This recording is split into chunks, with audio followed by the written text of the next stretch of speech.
I want you to hit me as hard as you can.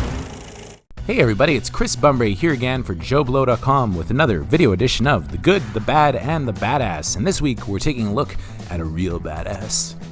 Tom Hanks? Well, let me explain myself. Tom Hanks is probably the closest that our generation's ever going to get to a Jimmy Stewart, meaning that more than any other leading man out there, Tom Hanks is what you might call the everyman. What he lacks in brawn, he makes up for in compassion, righteousness, and good-natured humor. Tom Hanks is the person that we all secretly want to be, or not so secretly want to be, which is why I think he's such a perfect Mr. Rogers in A Beautiful Day in the Neighborhood. Mr. Rogers is one of those iconic figures of niceness, and I think most of us think of Tom Hanks in that way. Everybody kind of wants to be Tom Hanks. In fact, I'd even probably say Tom Hanks probably wants to be Tom Hanks, because who knows what the real Tom Hanks is like. All we have is the version of Tom Hanks that we see on the big screen, and you know what? He's pretty damn perfect. It's hard to believe that Tom Hanks got his start on a pretty lowbrow TV show like Bosom Buddies, but his career skyrocketed after being cast in Ron Howard's Splash opposite Daryl Hannah, which was the first Disney adult film ever made and the first movie that they ever made under the Touchstone Pictures banner. And of course, Splash wasn't the only movie that came out in 1984 of Tom Hanks's. Another film came out that you may have heard of called Bachelor Party. Now, Bachelor Party may not have Daryl Hannah as a mermaid, but it does have a donkey doing cocaine.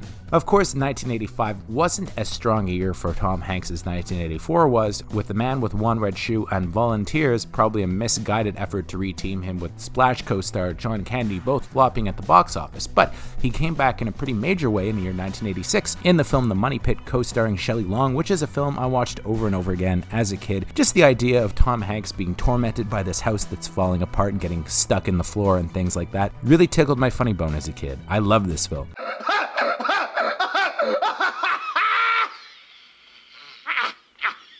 Nothing in Common, which paired him with Jackie Gleason, was the first film that gave him some kind of hefty dramatic material to choose on and also played to his everyman charm. It's a great little movie. In 1987, he had a huge hit with Dragnet opposite Dan Aykroyd as the iconic Joe Friday, and in 1988, he landed the role that was going to change his career, Big, directed by Penny Marshall.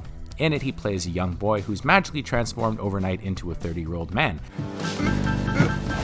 Believe it or not, the role was actually written with Robert De Niro in mind. De Niro backed out of the film apparently after hurting himself practicing skateboarding. With Tom Hanks in the lead, Big became a smash success and landed him his first Best Actor nomination at the Academy Awards. He followed it up with another dramatic vehicle, Punchline, which didn't do all that well, although his film the next year, The Burbs, which was directed by Joe Dante, became kind of a cult classic.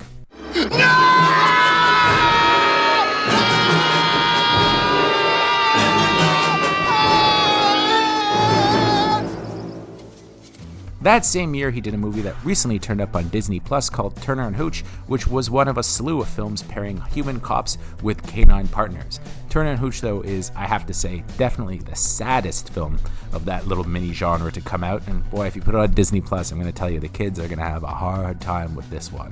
1990 saw the release of Joe vs. the Volcano, which was kind of a flop, even though it's become something of a cult classic and actually quite a nice film, and it was the first film that teamed him with Meg Ryan. But the film that came out later that year, The Bonfire of the Vanities, directed by Brian De Palma, co-starring Melanie Griffith and Bruce Willis, based on the book by Tom Wolfe, was a disaster. So bad, in fact, that the blow-by-blow account of the making of the film was written up in a book called The Devil's Candy, which many people's careers have never fully recovered from. It's no wonder then that Tom Hanks took 2 years off and only came back in 1992 with something of a classic, A League of Their Own, directed by Penny Marshall.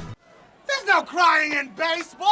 1993, he had two huge hits, Sleepless in Seattle, which reteamed him with Meg Ryan and was a gigantic smash success, and Philadelphia, the role that finally won him an Academy Award, in which he played an AIDS-afflicted lawyer named Andrew Beckett. Co-starring Denzel Washington and directed by Jonathan Demme. Released 25 years ago, it's as powerful a film now as it was back then, and definitely a film that's well worth a rewatch, or watching for the first time if for some reason you haven't seen it. Not many films about homosexuality from that era really hold up, but Philadelphia, I'd say, is one of the few that looks good in hindsight. He followed up with another Oscar-winning role the next year in Forrest Gump, which, of course, is a movie that a lot of people love to hate right now, but hey, let's be honest, back in 1994, we all loved this movie. I mean, life is like a box of chocolates, you never know what you're gonna get.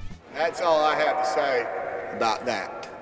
Next year, another Academy Award nomination for Apollo 13, directed by Ron Howard. If any movie established him as the everyman hero, it was definitely Apollo 13, and having Philadelphia, Forrest Gump, and Apollo 13, not to mention Sleepless in Seattle and League of Their Own, in a row, established him as this kind of iconic actor. And in fact, later in 1995, he had another massive hit with Toy Story, the very first Pixar film. In 1996, he took a turn behind the camera directing That Thing You Do, which is a movie that I love and wrote up for the best movie you never saw, and he helped discover a lot of young actors, including Charlize Theron and Liv Tyler. This is a great little movie if you haven't seen it, but don't watch the unbearably long director's cut, which runs something like 3 hours. It's a little much.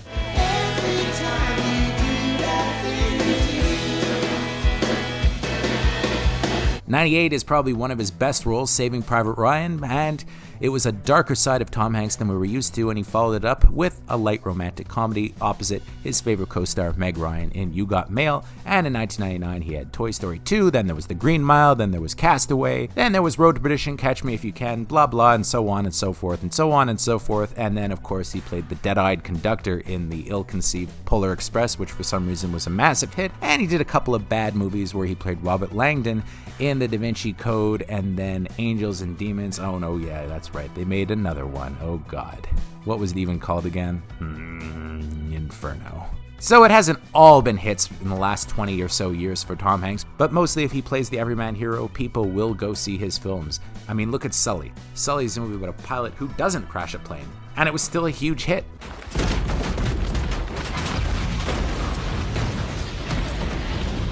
Bridge of Spies, also another hit. Saving Mr. Banks, in which he played Walt Disney. Captain Phillips. Cloud Atlas, not a hit, but pretty interesting. And of course, the Toy Story movies. And I mean, Tom Hanks is Tom Hanks. The Post, again, reunited him with Spielberg, was something of a smash hit. Even though it was, just an okay movie, the fact that Tom Hanks was in it with Meryl Streep was enough to make it a smash. And you know what? A Beautiful Day in the Neighborhood, which casts him as Mr. Rogers, is a pretty sweet little movie with great directing by Marielle Heller, and I think it's probably going to be another big hit. Will he win the Academy Award? I really don't know, but, I mean, does he need it at this point? Hasn't he got a whole shelf full of them? God bless you all. God have mercy on us all, and God bless America. And Tom Hanks has always given off the impression that he's just as nice a guy off-screen as he is on-screen, with him often posing for photos with fans. Seems that Tom Hanks is just one of those guys who's, I don't know, nice. Here's Ryan's question, and it is for Nikki Young. Nikki, will you marry me? Congratulations, Nikki. Nikki.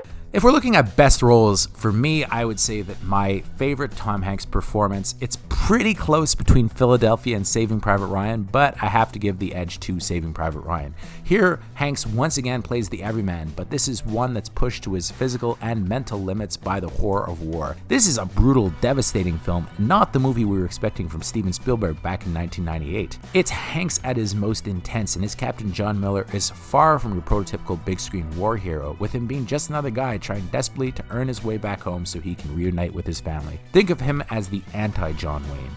It's a brilliant part in a phenomenal movie that is going to stand the test of time until the end of cinema.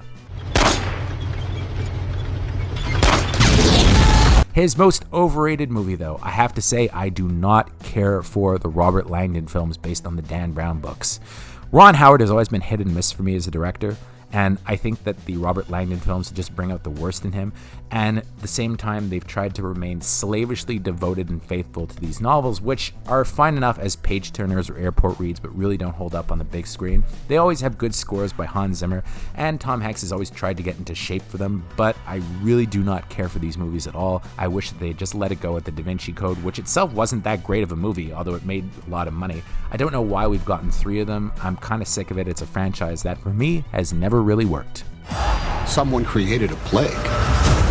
But Tom Hanks has got a lot of underrated movies too, and I'd say one of the ones that I'm very nostalgic for is That Thing You Do. As I mentioned, the director's cut is a little bit long, running 40 minutes longer, and is probably only worth it if you're a completist, but the film is kind of great. It's a wholesome gem, and one of the really great things about the movie is that how all the pop bands from it, including the Wonders and all the others in the film, all sing original songs composed for the film, which are damn hummable. In a way, it's kind of a musical, and I think would probably fare a lot better if it was released now as opposed to 23 3 years ago. It's too bad then that Tom Hanks' follow-up as a director, Larry Crown, really wasn't that great of a movie. One of those movies that I really wanted to like, but just didn't. That Thing You Do, though, terrific, and one that I revisit every few years, and it's sad that the movie was all but ignored in its initial release, despite coming out at the peak of his popularity. Now, if we're talking about Tom Hanks' most memorable scenes, there are a lot of good choices here. Many people think that the telephone phone call on Christmas Eve between Leonardo DiCaprio and Tom Hanks in Catch Me If You Can is one of the best, and let me tell you, it's a tempting choice. This is Tom Hanks at probably his most vulnerable. And of course, there's also the iconic department store scene in Big. I mean, let's see it. We see a big keyboard, everybody wants to play chopsticks with their feet, right?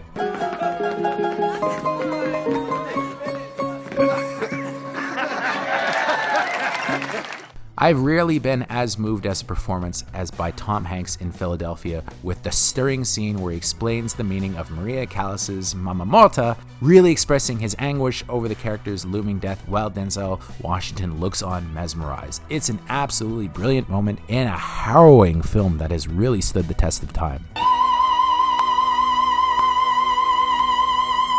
Now, if we're talking about Tom Hanks' top 5 films, I think it's a pretty easy list for me. Number 5 has got to be Big. I mean, this is the movie that really kicked his career into high gear. It's a great little movie. Penny Marshall does a great job directing it. She also did a great job with A League of Their Own, which just misses out on the top 5, I think. Big, great film. Number 4 is a movie that was kind of ignored when it came out, the Sam Mendes film Road to Perdition, which is based on a novel by Max Allan Collins and really gives Tom Hanks an Gantz-type part as a violent hitman. In this movie, Tom Hanks plays a mob hitman whose son is murdered by Daniel Craig, who turns up in a very early role, and his father in the film is played by Paul Newman in one of his last great films, and in it he plays kind of a surrogate father figure to Tom Hanks. The two of them have some great scenes together, and it also has an amazing gunfight, rendered amazing by the fact that you really never see any of the gunfire. You see it all play out on Paul Newman's face. It's absolutely wonderful. Number 3, Apollo 13. I think probably Ron Howard's best movie. I love this film. It's especially impressive if you watch it on the big screen. The CGI holds up really well considering that was 1995, and I think that this is Tom Hanks at his everyman best. Number 2, of course, is Philadelphia, and number 1, Saving Private Ryan. I'll see you on the beach. Now Tom Hanks remains as busy as ever. He's got A Beautiful Day in the Neighborhood in theaters now, and next year he's got another World War II movie coming out called Greyhound, which carries on his fascination with the period. In fact, he produced Band of Brothers and The Pacific, both of which aired on HBO and were amazing. In addition, of course, to From the Earth to the Moon, another great HBO show. After that, he's got another film coming out in 2020 called BIOS, in which he plays a guy who programs a robotic dog or something like that. It sounds like a nice film. And then he's got one that I'm really looking forward to called News of the World, which reteams him with his Captain Phillips director Paul Greengrass and is based on a book set just after the American Civil War, which is apparently terrific. I'm really looking forward to seeing this one, and I think it's going to be one of his best. So Tom Hanks, paragon of virtue on the big screen, paragon of virtue off screen, and I think really just a hell of an actor. One of my favorites, and I think, you know what, he deserves to be called a badass. Till next time, everybody, I'm Chris Bunbury for JoBlo.com.